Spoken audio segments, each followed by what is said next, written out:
Bom dia, o nosso trabalho é sobre as experiências diversas na infância associadas ao desenvolvimento de obesidade nos adultos, uma revisão de literatura. O nosso grupo é composto por mim, Letícia Scultori, pela Caterine Pancotto, pelo Lucas Herzog, o Lucas Medeiros e o Vinícius Brandão, todos alunos do curso de medicina. Os orientadores foram a professora Maria Angélica Andrade e o professor Tiago Sarti, os dois do Departamento de Medicina Social.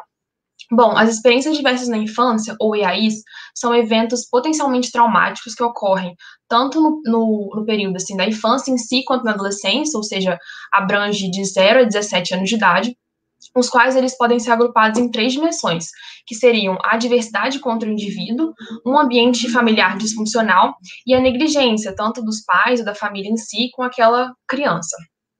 Para os pesquisadores, para poder fazer uma análise melhor disso, eles desenvolveram um questionário que tem 10 categorias, né, que estão dentro dessas 3 dimensões, que perguntam detalhadamente sobre essas experiências, para avaliar não somente se o indivíduo teve ou não a experiência, mas também a quantidade e quais foram elas, né?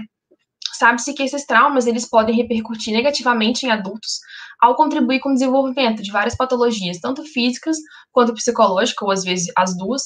Um exemplo delas é a obesidade. A gente, que é o tema do nosso trabalho. A gente escolheu a obesidade justamente por ser uma das principais doenças crônicas que acomete a população hoje, na contemporaneidade. Então, tem uma enorme importância entender, né, e poder relacionar esses fatores adversos com com um possível desencadeador ou agravante dessa enfermidade.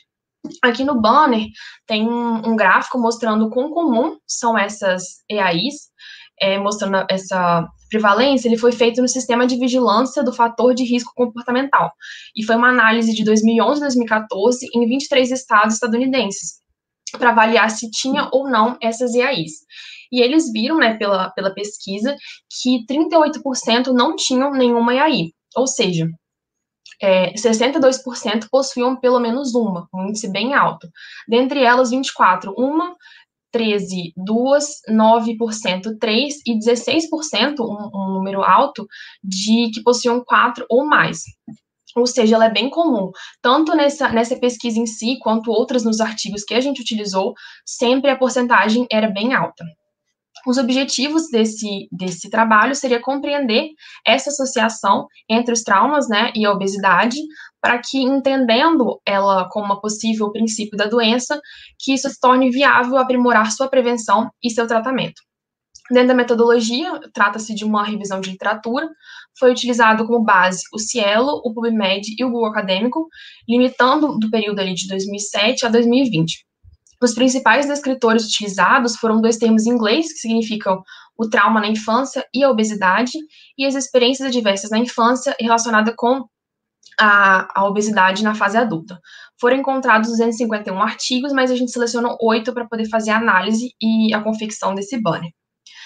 O que ficou óbvio em todos esses artigos que a gente utilizou é que tem uma forte ligação, de fato, né, entre esses EAIs e a obesidade. Analisando mais a fundo essa relação, eles viram que há uma variedade de mudanças, que essas experiências diversas, elas causam uma variedade de mudanças na estrutura e no funcionamento do cérebro, principalmente quando se relaciona à área do hipocampo e da amígdala. Em algumas circunstâncias de estresse intenso durante essa faixa etária, essas áreas do cérebro elas acabam hiperativadas, o que leva a uma exacerbada ansiedade e a um humor negativo, bem como também algumas dificuldades de controlar alguns impulsos, ou seja, todos esses são fatores que podem causar o desenvolvimento de transtornos alimentares.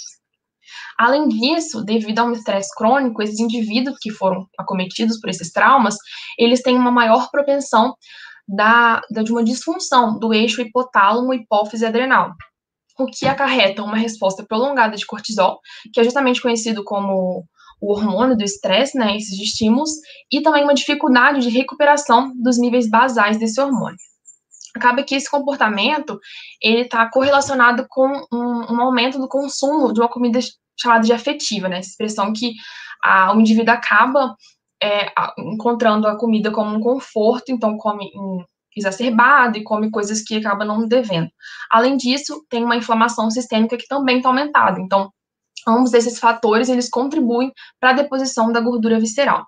Aqui embaixo tem uma pirâmide que mostra os mecanismos pelos quais esses EAIs, eles influenciam na saúde e no bem-estar ao longo da vida. E tem essa seta ao lado que relaciona a base da pirâmide com a concepção, e ao longo, né, chegando ao ápice da pirâmide, que relaciona a ponta da seta com a morte.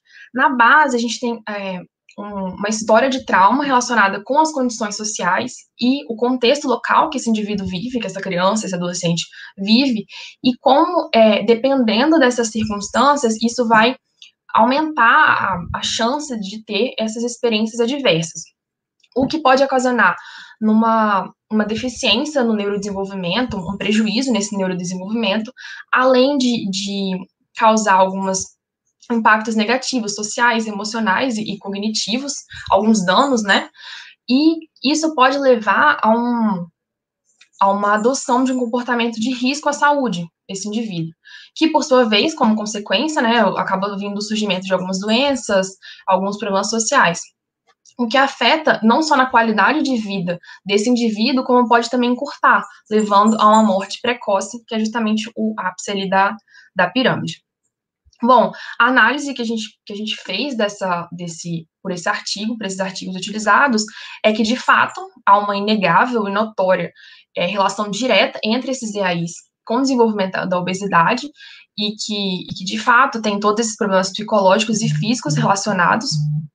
E sobre essa ótica, a gente pode ver que esse presente estudo, ele evidencia a importância do mapeamento das causas primárias associadas às condições multifatoriais, que é um exemplo da obesidade, e de modo que, assim, as intervenções feitas posteriormente, elas têm que ser com base nesses dados levantados e vão obter um êxito para atuar em todas as lacunas relacionadas ao processo, ao progresso, à origem, né, e ao progresso dessa doença.